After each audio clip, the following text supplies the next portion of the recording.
Ministério da Cultura, Prefeitura da Cidade do Rio de Janeiro, Secretaria Municipal de Cultura, BASF, Kim Ross, Grupo Boticário, BRQ, Sicredi e Dataprev apresentam logotipo animado da Criar Jogos, fundo azul com degradê lilás, mulher negra de longos cabelos trançados e aloirados. Ela veste camisa preta. Fala, galerinha! Aposto que vocês já sabem, mas hoje estamos aqui para mais uma aula da Criar Jogos. Animação com o nome da professora Pietra E Canli. nessa de hoje, a gente vai continuar falando sobre programação e se aprofundando um pouco mais em algumas funções do Scratch. Aula 8. Avanço em programação. Hoje a gente vai ter muita coisa interessante para ver sobre como as coisas funcionam no mundo da programação. Só que por debaixo dos panos. Vamos entender melhor como funcionam muitos dos jogos que fizeram parte da nossa vida. A gente sabe que um jogo é constituído por vários atores e um bocado de mecânicas que vão proporcionar para o jogador uma série de experiências voltadas para a mensagem que o jogo quer passar. Por exemplo, quando temos um jogo de plataforma, temos vários atores, sendo eles inimigos ou amigos que temos como interagir de forma ativa dentro da fase, tendo que desviar ou eliminar, ou até dar uma forma mais passiva para o jogo, abrindo caixas de conversas para explicar a história entre as fases e entregando missões. Todas essas funções são programadas e mesmo que nós tenhamos feito isso de maneira introdutória na aula passada, agora é o momento de mergulharmos de cabeça nisso para criarmos o nosso primeiro jogo. Para isso, usaremos a matemática de uma forma descomplicada e continuaremos trabalhando a lógica de programação para formarmos boas sequências que vão ajudar o nosso computador a entender como a gente quer que o nosso jogo funcione. Mesmo no Scratch, nós temos uma grande gama de jogos que podemos fazer com os blocos de instruções. Para entendermos a forma prática da utilidade desses blocos, na criação de jogos variados, podemos utilizar de um meio bem didático que o Scratch nos oferece, que são os tutoriais. Scratch na tela. A professora vai descrever cada passo. Na barra superior azul que temos aqui no Scratch, encontramos a opção dos tutoriais. Quando entramos nessa opção, a gente se depara com vários tutoriais direcionados para algo específico do Scratch. Tem um desses tutoriais que eu gosto muito, porque ele ensina pra gente um jogo que, com as melhorias de códigos certas, podem criar um jogo muito legal. E é o tutorial do jogo de perseguição. Depois de clicar nesse tutorial, a gente volta automaticamente para a tela onde a mágica da programação acontece. Só que agora temos uma outra janela, que vai nos mostrar o que devemos fazer para iniciar a programação do nosso jogo. Nessa janela, temos na barra superior botões que vão nos ajudar a saber em qual passo do tutorial estamos, que são essas bolinhas. E teremos a opção de minimizar e maximizar a tela de dicas. Isso vai nos ajudar muito na parte que teremos que arrastar os blocos de instruções para a nossa área de trabalho. Na lateral, também teremos uma setinha para passarmos para as próximas dicas. Já que essa primeira tela só tem uma demonstração de como fica nosso jogo, a gente vai já apertar a setinha para ser levado para a nossa primeira dica. O palco onde o nosso ator fica é também uma imagem que pode ser modificada para criar uma ambientação para o nosso jogo.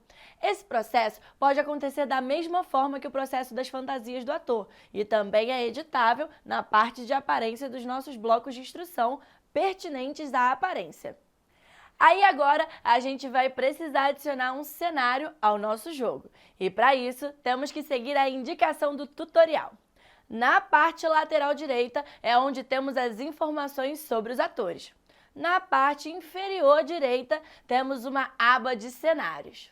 E aqui temos a opção de adicionar um cenário que criamos em outro aplicativo, como por exemplo o Piskel.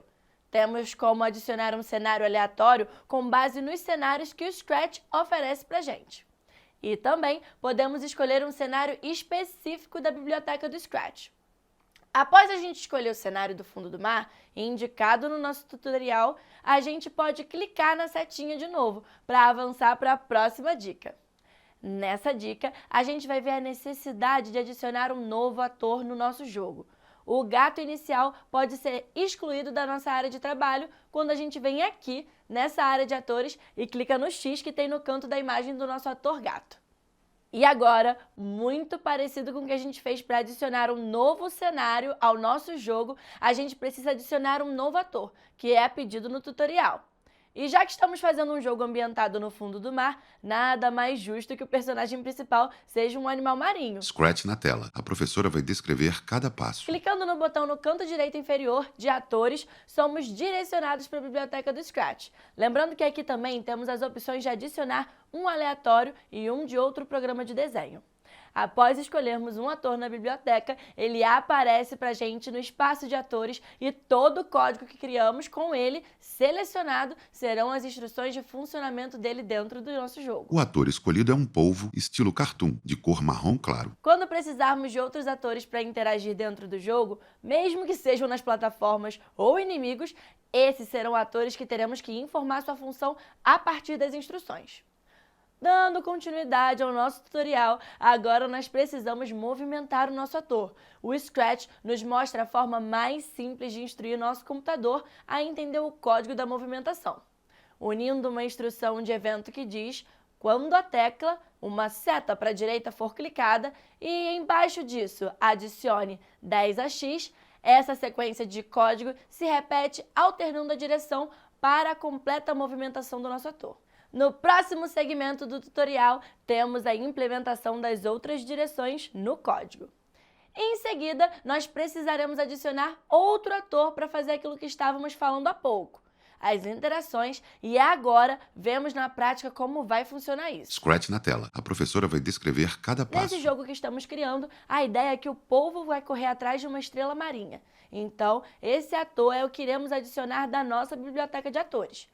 Após adicionar a estrela, precisamos agora, como vocês já devem saber, adicionar as instruções de funcionamento dela no nosso jogo. Para isso, nós iremos fazer por enquanto como está no nosso tutorial. Então, vamos adicionar um bloco de comando que diz quando a bandeira verde for clicada. Embaixo desse bloco teremos um sempre. E dentro dele teremos um comando muito interessante que é o deslize por 1 segundo, até uma posição aleatória. Vale ressaltar que a parte que está escrito posição aleatória, nós podemos mudar para que outra posição seja desejada dentro dos parâmetros de x e y, que nós vimos anteriormente. Agora, o nosso jogo já tem 2 atores que funcionam independente um do outro, mas nos jogos é muito importante que um ator precise interagir com o outro. É agora no nosso tutorial que a gente vai criar essa interação entre atores que é tão importante. Vamos selecionar o ator do polvo. Para isso, basta a gente clicar na imagem dele no canto dos atores. E agora vamos adicionar alguns blocos de instruções, sendo eles sempre quando a bandeira verde for clicada, sempre, se e então. E dentro disso, respectivamente, teremos dentro desse bloco um tocando em Star, que é um bloco da parte dos sensores, que fazem a comunicação do computador para ver se as premissas que estão escritas no bloco estão corretas ou incorretas. Estando corretas, o resto do código funciona, e se não, como vocês podem imaginar, nada daquele bloco acontece. E depois desse bloco, temos um som de efeito que é Toque o som Want, que pode ser encontrado na parte das aparências do ator. Uma coisa que não pode faltar em jogo nenhum é um sistema de pontuação para o jogador saber o quão longe ele vai. Aqui no Scratch, a gente não tem uma opção de criar pontos à primeira vista, mas existe uma outra forma da gente fazer isso. Todos os comandos que fizemos até agora poderiam usar da forma que utilizaremos para fazer a pontuação para as suas funcionalidades. Esse novo apetrecho que vamos utilizar se chama variável. Podemos pensar a variável como um item de valor vazio que, a partir das respostas de sensores, vai contar os pontos de maneira que a gente definiu que ele faria. Para ficar mais fácil da gente ver isso, vamos para a prática no código. Scratch na tela. A professora vai descrever cada passo. Para criar a variável que o tutorial pede, nós precisaremos ir lá na barra lateral esquerda, na bolinha laranja, que está escrito Variáveis. Aqui já nos deparamos com um arranjo bem diferente dos demais. Essa minha variável aí tem um formato bem específico, que a gente já viu diversas vezes enquanto fazemos esse nosso joguinho. Esse formato mais arredondado é para a gente conseguir colocar uma variável dentro de qualquer outro bloco que o Scratch dá para a gente, podendo variar muito a funcionalidade de qualquer bloco. Após criada e nomeada a variável, podemos observar que temos agora nos blocos adicione 1 à minha variável e mude minha variável para 0.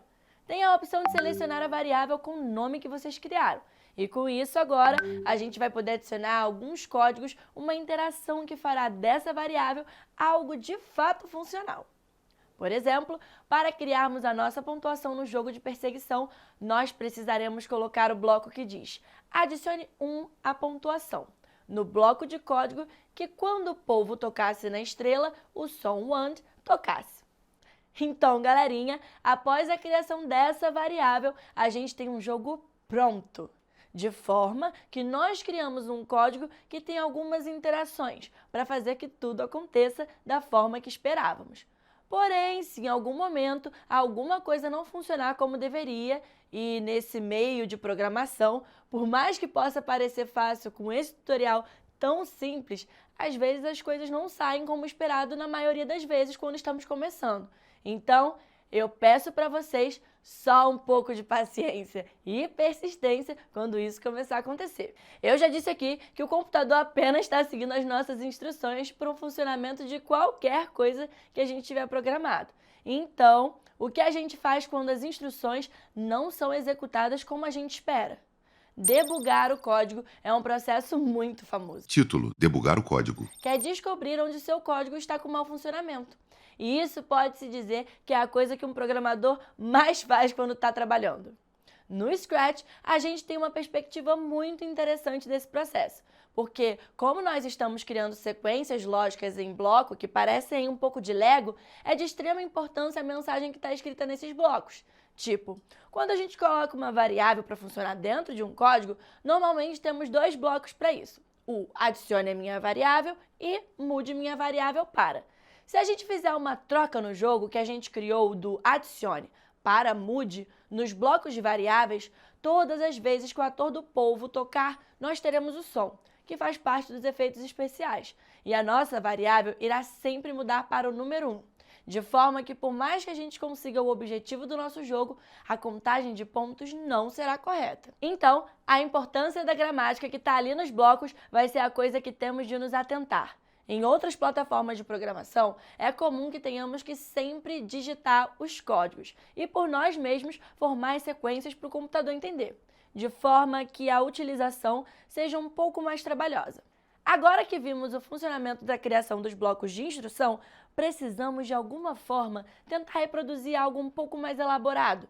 Para isso, eu tenho uma dica importante para quem quiser criar algum jogo. Scratch na tela. A professora vai descrever cada passo. No Scratch, temos na página principal a opção na barra superior, o botão Explorar.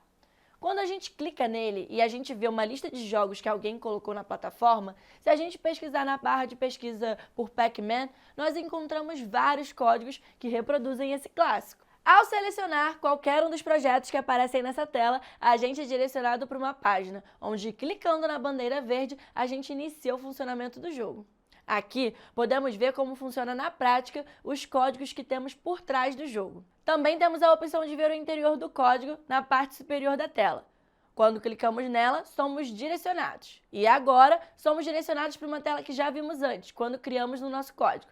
Só que nessa tela, já temos os códigos criados pelo autor, para quem quiser entender o funcionamento. Como dica final dessa nossa aula aqui, pessoal, eu queria dizer que a reprodução de códigos de outros pode ser uma ótima ferramenta de aprendizado. No mundo da programação, a habilidade de reprodução de sequências lógicas é muito importante para um bom trabalho. Da mesma forma que buscar entender o funcionamento desses códigos, por mais complicados que pareçam. Galerinha, aqui estamos chegando a mais um momento que finalizamos a nossa aula. E como sempre, foi um enorme prazer estar aqui com vocês. Eu espero que tenha sido uma grande ajuda essa troca de ideia com vocês. Lembrando que é sempre bom vocês praticarem as coisas que falamos aqui, já que na programação a prática e a teoria andam juntas. Até a próxima! Lei de Incentivo à Cultura. Patrocínio: Prefeitura do Rio de Janeiro, BASF, Kim Ross, Grupo Boticário, BRQ, Sicredi, Dataprev. Realização: Burburinho Cultural, Ministério da Cultura, Governo Federal.